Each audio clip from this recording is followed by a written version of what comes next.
Hoy, vamos a embarcarnos en un fascinante viaje por el antiguo Irán y sus profundas conexiones con la Sagrada Biblia.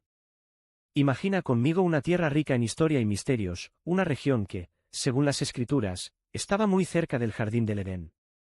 Al pensar en el Irán moderno, es difícil asociarlo directamente con los relatos bíblicos, pero sorprendentemente este territorio desempeñó un papel esencial en algunas de las historias más antiguas y poderosas de la Biblia. Este lugar, que limitaba con Irak y Asiria, fue el hogar de pueblos mencionados en la Biblia y parte de grandes imperios que moldearon el escenario del Medio Oriente. Ahora, quiero que visualices algo. Imagina cómo los pueblos que hoy viven en Irán están vinculados ancestralmente a figuras importantes de las Escrituras. Esto no es solo una teoría distante, sino una verdad profundamente arraigada en las genealogías bíblicas y en las historias de los profetas. Si tienes curiosidad por saber más sobre estas conexiones, sigue conmigo y vamos a desvelar estos misterios juntos. Antes de continuar, verifica si ya te has suscrito al canal. La suscripción es importante para que sigas recibiendo contenidos como este y no te pierdas nada de lo que estamos preparando. De acuerdo con la Biblia, los grupos que hoy habitan Irán descienden directamente de dos grandes figuras, Madai, hijo de Jafet, y Ilem, hijo de Sem. Estos nombres, que pueden parecer solo pequeños detalles cuando leemos las genealogías en Génesis 10, en realidad tienen un gran significado. Madai, hijo de Jafet, dio origen a los medos, mientras que Ilem, hijo de Sem, originó a los elamitas. Estos dos pueblos, los medos y los elamitas, formaron naciones poderosas que marcaron la historia no solo de Irán, sino de todo el Medio Oriente. Madai es descrito en Génesis 10 como uno de los hijos de Jafet, y sus descendientes, los medos, son mencionados varias veces en la Biblia. En particular, el libro de Daniel nos muestra la influencia y el poder de los medos y de los persas.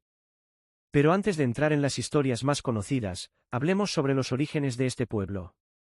Según el historiador Flavio Josefo, los griegos se referían a los descendientes de Madai como medos, quienes fueron uno de los primeros pueblos en ocupar las montañas de la actual Media, una región que comprende partes del actual Irán. A lo largo de la historia, estos pueblos se unieron a los persas, y así surgió el famoso imperio medo-persa, que desempeñó un papel crucial en los acontecimientos bíblicos. Este imperio se convirtió en una de las mayores potencias mundiales de la antigüedad, gobernando con un sistema de leyes tan rígido que ni siquiera el propio rey podía modificarlas. ¿Has oído hablar de la expresión la ley de Media y Persia? Aparece varias veces en la Biblia, especialmente en el libro de Daniel.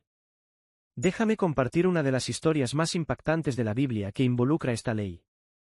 Antes de continuar, deja en los comentarios si ya conocías la historia de estos pueblos, si tienes alguna curiosidad o alguna duda para que pueda responderla. En los tiempos del profeta Daniel, los medos y persas habían creado un sistema de leyes que era inalterable, incluso para el propio rey. Este sistema fue el que colocó a Daniel en la famosa fosa de los leones. Cuando los enemigos de Daniel querían perjudicarlo, convencieron al rey para que firmara un decreto prohibiendo a cualquier persona orar a cualquier dios o hombre, excepto al propio rey, durante 30 días. Daniel, hombre fiel a su Dios, continuó orando 3 veces al día, como era su costumbre. Y por esto, fue arrojado a la fosa de los leones. Sin embargo, Dios lo salvó de manera milagrosa. A pesar de ser lanzado en la fosa de los leones según el capítulo 6 de Daniel, los leones ni siquiera lo tocaron. Y esta historia es un poderoso testimonio de fe, pero también ilustra cuán inflexible era la ley de los medos y persas. ¿Te has detenido a pensar en la fuerza de esta historia? Imagina vivir bajo un gobierno donde las leyes eran tan inmutables que ni siquiera el propio rey podía cambiarlas, aunque quisiera. Esto muestra cuán seria era la autoridad en este imperio, que unía a los medos y persas bajo un único dominio. Después de la época de Ciro el Grande, el poder de los medos y persas se consolidó aún más, y se convirtieron en una fuerza innegable en la región. De hecho, fue Ciro quien permitió el retorno de los judíos del exilio babilónico, cumpliendo profecías que habían sido hechas mucho antes de su reinado. Ahora, hablemos un poco sobre los elamitas. Al igual que los medos, los elamitas tienen un origen bíblico claro. Se les describe como descendientes de Ilem, hijo de Sem, y fueron uno de los primeros pueblos en establecerse en la región que hoy corresponde al sur de Irán. La Biblia los menciona en varios momentos, incluyendo en el libro de Isaías y en el libro de Ezequiel, donde se los describe como un pueblo de gran influencia e importancia. Curiosamente, el nombre Ilem todavía se utiliza para designar esa región en el Irán moderno, un recordatorio persistente de la antigua civilización que floreció allí. Aunque la lengua de los elamitas era única, la Biblia los clasifica entre los pueblos semitas, reforzando la conexión ancestral con Sem, hijo de Noé. Y aquí hay algo interesante, a pesar de que su lengua era distinta, compartía algunas similitudes con otras lenguas antiguas del Medio Oriente, como el acadio y el aramaico. Esto demuestra cómo los elamitas formaban parte integral de la rica trama cultural y lingüística de la región. Ahora, una curiosidad lingüística que tal vez no conozcas, la antigua lengua persa, hablada por los descendientes de los medos y persas, tiene muchas similitudes con las lenguas indoeuropeas. Por ejemplo, la palabra persa, mader, significa madre, al igual que pedar significa padre, palabras muy parecidas a moter y father en inglés. Esto revela una sorprendente conexión lingüística entre estas culturas antiguas y las lenguas que conocemos hoy. El persa, o farsi, sigue siendo hablado en Irán, y muchas de estas palabras antiguas han sobrevivido hasta nuestros días. Ahora quiero llevarte a una de las escenas más dramáticas de la Biblia, la fiesta de Belsasar, descrita en el libro de Daniel. Durante esta fiesta, una mano misteriosa apareció y comenzó a escribir un mensaje en la pared. Todos los invitados, incluidos los sabios del reino, estaban aterrorizados y confundidos, incapaces de descifrar el mensaje. Fue entonces cuando Daniel fue llamado para interpretar lo que estaba escrito, Mene, Tekel, Parsin. Daniel explicó que estas palabras significaban que el reino de Belsasar sería dividido entre los medos y los persas. Y esta profecía se cumplió rápidamente, ya que esa misma noche, el imperio babilónico cayó en manos de Ciro el Grande, uniendo definitivamente a los medos y persas. ¿Ves cómo el Irán moderno, o la antigua Persia, está lleno de historias bíblicas y eventos que moldearon el curso de la historia mundial? Lo más increíble es que estas historias no son solo leyendas antiguas, sino registros de cómo Dios actuó a través de las naciones y pueblos para cumplir sus planes.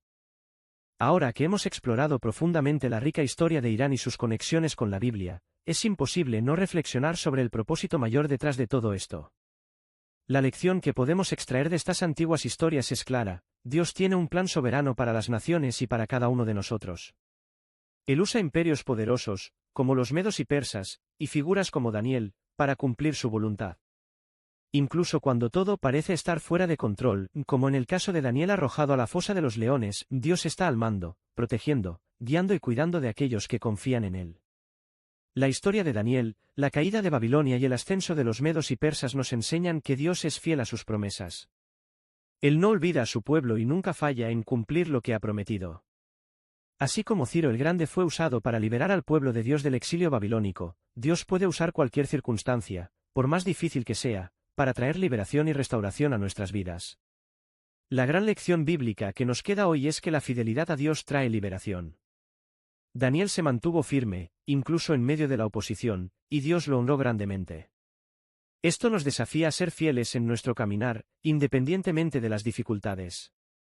Dios siempre cumple sus propósitos, y en el momento adecuado, Él nos recompensa por nuestra fe y obediencia.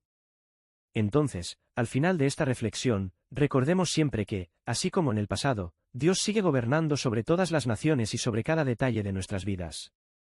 Si confiamos en su plan y permanecemos firmes, es en nuestra fe, Él nos guiará y protegerá, sin importar las adversidades. Que esta sea nuestra esperanza. No olvides dejar tu like y verificar tu suscripción. Que Dios te bendiga y hasta el próximo vídeo, donde continuaremos explorando más historias y poderosas lecciones de las Escrituras.